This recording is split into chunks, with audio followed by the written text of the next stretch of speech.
लक्ष्य पूरा होगा या नहीं, ये सोचे बिना हमें सिर्फ बेहतर से बेहतर कोशिश करनी चाहिए।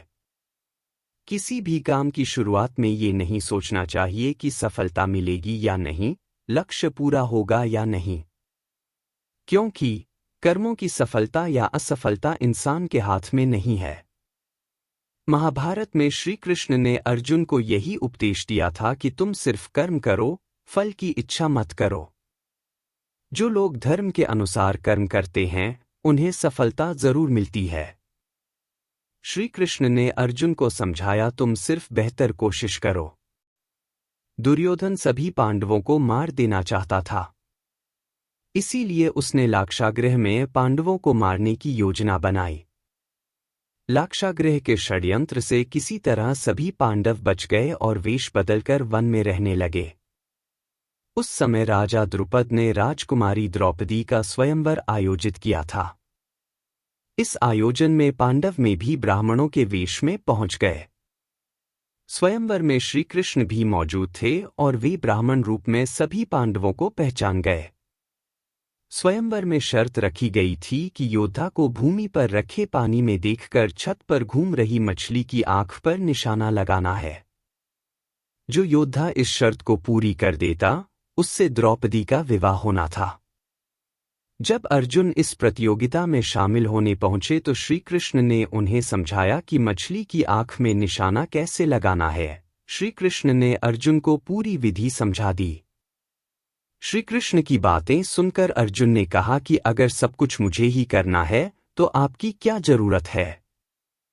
श्री कृष्ण बोले कि तुम सिर्फ वह करो जो तुम्हारे वश में है और मैं वह करूंगा जो तुम्हारे वश में नहीं है, यानी मैं हिलते हुए पानी को स्थिर करूंगा ताकि तुम्हें निशाना लगाने में परेशानी न हो। तुम सिर्फ बेहतर से बेहतर करने की कोशिश करो। श्री कृष्ण की बात मानकर अर्जुन ने बेहतर कोशिश की और उसने मछली की आंख में निशाना लगा दिया। इस प्रसंग की सीख यह है कि हमें अच्छी से अच्छी कोशिश करनी चाहिए। कर्म करते समय फल की इच्छा नहीं करनी चाहिए। अगर फल हमारे पक्ष में नहीं आता है तो निराशा का सामना करना पड़ता है। अपना काम पूरी ईमानदारी से करेंगे तो सफलता जरूर मिलती है। सफलता की दो महत्वपूर्ण सीढ़ियां हैं, निराशा और असफलता। किसी काम में बार बार असफलता मिलने से निराशा बढ़ने लगती है।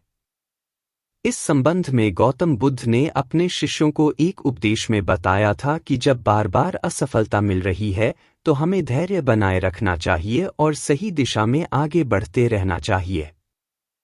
धैर्य के साथ ही कड़ी मेहनत करने से हम लक्ष्य तक अवश्य पहुंच सकते हैं। जब भी बुरा समय आए तो धैर्य का दामन थामे रहना चाहिए। जल्दबाजी से ज्यादा नुकसान हो सकता है। जीवन हमेशा अपने सबसे अच्छे स्वरूप में आने से पहले किसी संकट का इंतजार करता है। इसका अर्थ यह है कि जीवन में जब भी कोई संकट आए तो हमें धैर्य बनाए रखना चाहिए, क्योंकि धैर्य के साथ ही संकट का समय व्यतीत किया जा सकता है।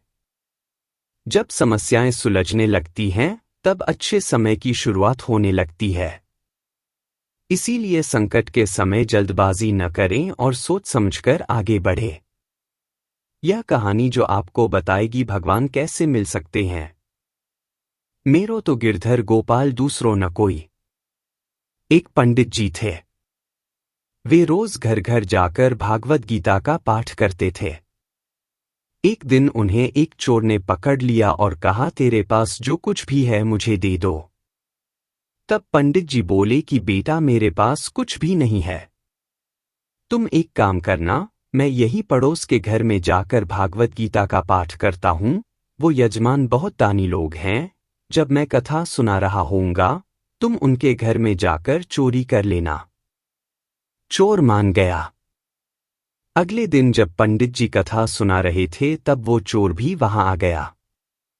तब पंडित जी बोले कि यहां से मीलों दूर एक गांव है वृंदावन, वहां पर एक लड़का आता है जिसका नाम कान्हा है। वो हीरों जवाहरातों से लदा रहता है।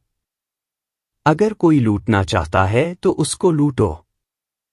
वो रोज रात को उस पीपल के पेड़ के नीचे आता है जिसके आसपास बहुत सी झाड़ियां हैं। चोर ने ये सुना और खुशी खुशी वहां से चला गया।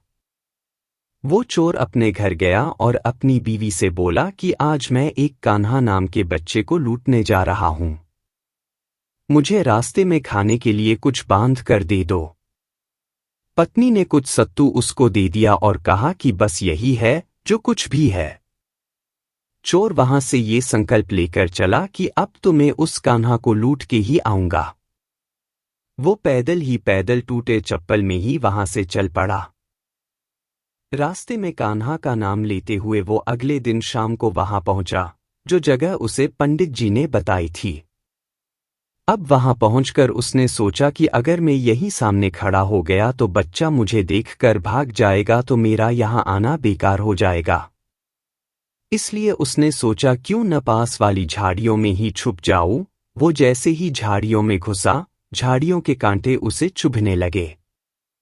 उस समय उसके मुंह से एक ही आवाज आई, कान्हा कान्हा। उसका शरीर लहूलुहान हो गया, पर मुंह से सिर्फ यही निकला, कान्हा आ जाओ, कान्हा आ जाओ।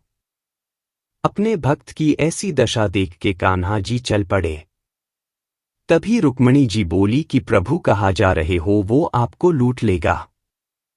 प्रभु बोले कि कोई बात नहीं, अपने ऐसे भक्तों के लिए तो मैं लुट जाना तो क्या मिट जाना भी पसंद करूंगा।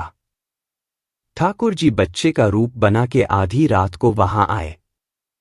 वो जैसे ही पेड़ के पास पहुंचे, चोर एकदम से बाहर आ गया और उन्हें पकड़कर बोला, ओ कान्हा, तूने मुझे बहुत दुखी किया है।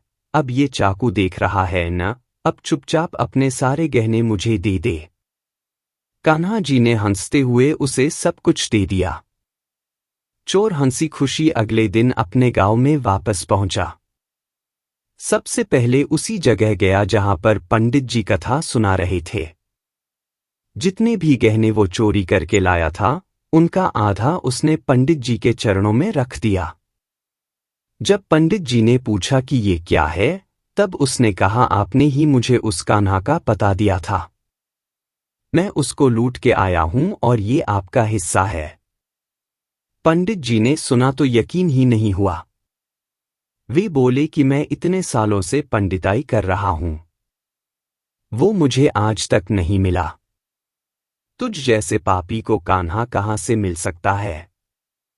चोर के बार बार कहने पर पंडित जी बोले कि चल, मैं भी चलता हूं तेरे साथ वहां पर।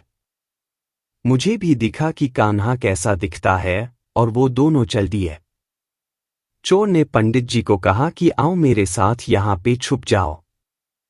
दोनों का शरीर लहूलुहान हो गया और मुंह से बस एक ही आवाज निकली, कान्हा कान्हा आ जाओ। ठीक मध्य रात्रि कान्हा जी बच्चे के रूप में फिर वही आए। दोनों झाड़ियों से बाहर निकल आए। पंडित जी की आंखों में आंसू थे। वे फूट फूट के रोने लग गए। चोर के चरणों में गिर गए और बोले कि हम जिसे आज तक देखने के लिए तरसते रहे, जो आज तक लोगों को लूटता आया है, तुमने उसे ही लूट लिया। तुम धन्य हो।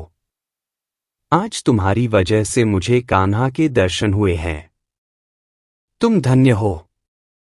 दोस्तों, आपको हमारी यह वीडियो कैसी लगी, इसे लाइक सब्सक्राइब करें।